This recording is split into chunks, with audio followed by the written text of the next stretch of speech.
Halo, bertemu lagi dengan saya Agus Triadi, JKP Angkatan 8 Kabupaten Pacitan. Pada video kali ini saya akan membuat sebuah tayangan terkait dengan koneksi antar materi modul 2.3 yaitu tentang coach dan coaching.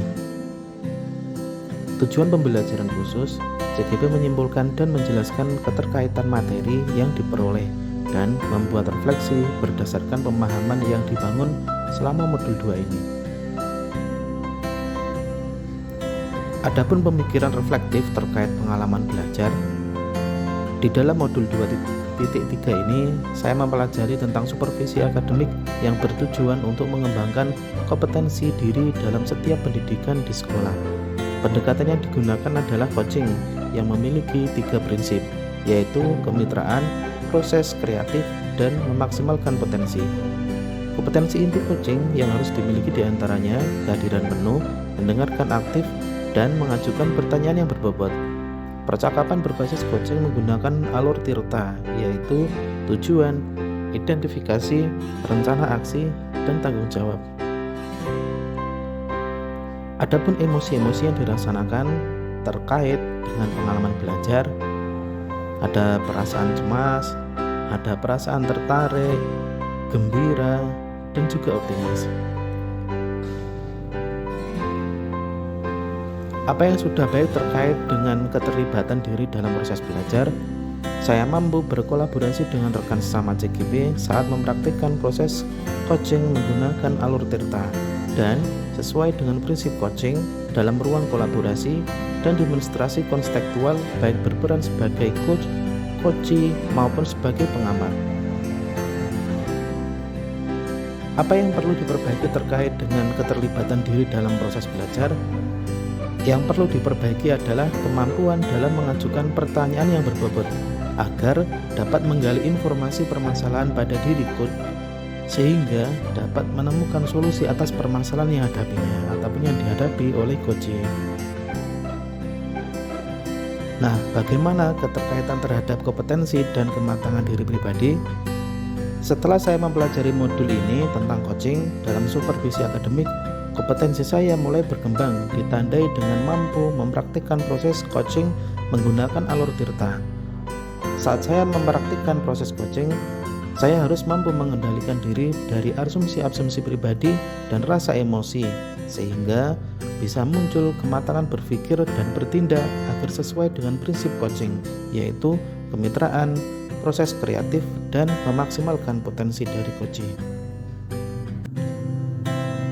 Nah, bagaimana untuk analisis implementasi dalam konteks JKP? Prinsip coaching dapat diterapkan jika kepala sekolah memiliki pengetahuan tentang coaching.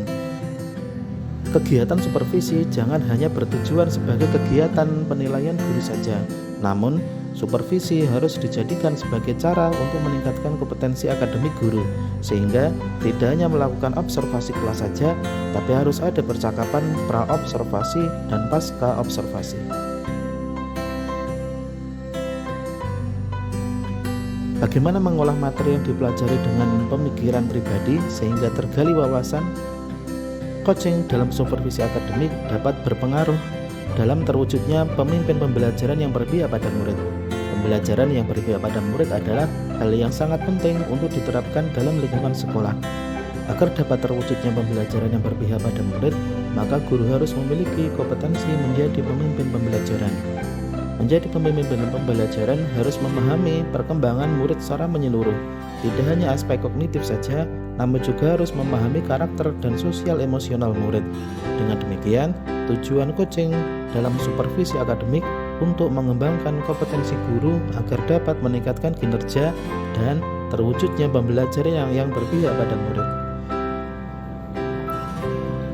Bagaimana menganalisis tantangan yang sesuai dengan konteks asal JKP, baik tingkat sekolah maupun daerah? Tantangan terberat adalah menyeragamkan pemahaman tentang coaching dalam supervisi akademik kepada komunitas sekolah. Supervisi akademik hanya dijadikan sebagai penilaian rutin kepada sekolah kepada guru saja, seharusnya dapat dijadikan sebagai pedoman untuk meningkatkan kompetensi guru. Bagaimana memunculkan alternatif solusi terhadap tantangan yang diidentifikasi? Yang pertama, Alternatif solusi yang dapat dilakukan adalah melakukan sosialisasi kepada seluruh komunitas sekolah saat kegiatan rapat guru, agar dapat terjadi penyeragaman persepsi tentang makna supervisi akademik. Solusi yang kedua adalah dengan memberikan contoh praktek coaching dalam supervisi akademik melalui berbagai media informasi digital yang dapat diakses oleh seluruh komunitas sekolah.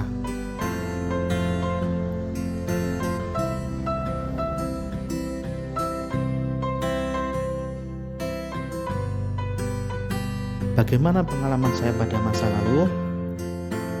Saya pernah disupervisi oleh kepala sekolah dan pengawas sekolah. Namun, kegiatan supervisi tersebut hanyalah sebatas menjalankan kewajiban saja, tanpa mengetahui makna supervisi yang sebenarnya.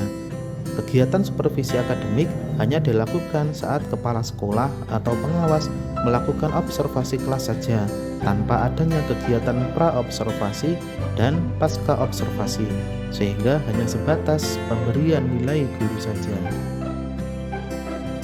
Nah, bagaimana penerapan di masa yang akan datang?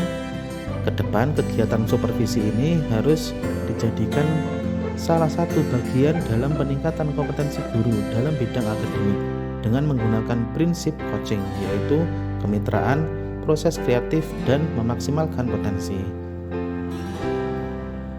Nah, bagaimana konsep atau praktik baik yang dilakukan dari modul lain yang telah dipelajari? Nah, dari modul 2.1, dalam pembelajaran berdiferensiasi, murid dikelompokkan berdasarkan kebutuhan belajarnya agar dapat memaksimalkan potensi yang dimiliki. Begitu pula dengan praktek coaching yang harus memaksimalkan potensi coachee agar dapat menemukan sendiri solusi atas permasalahan yang dihadapi.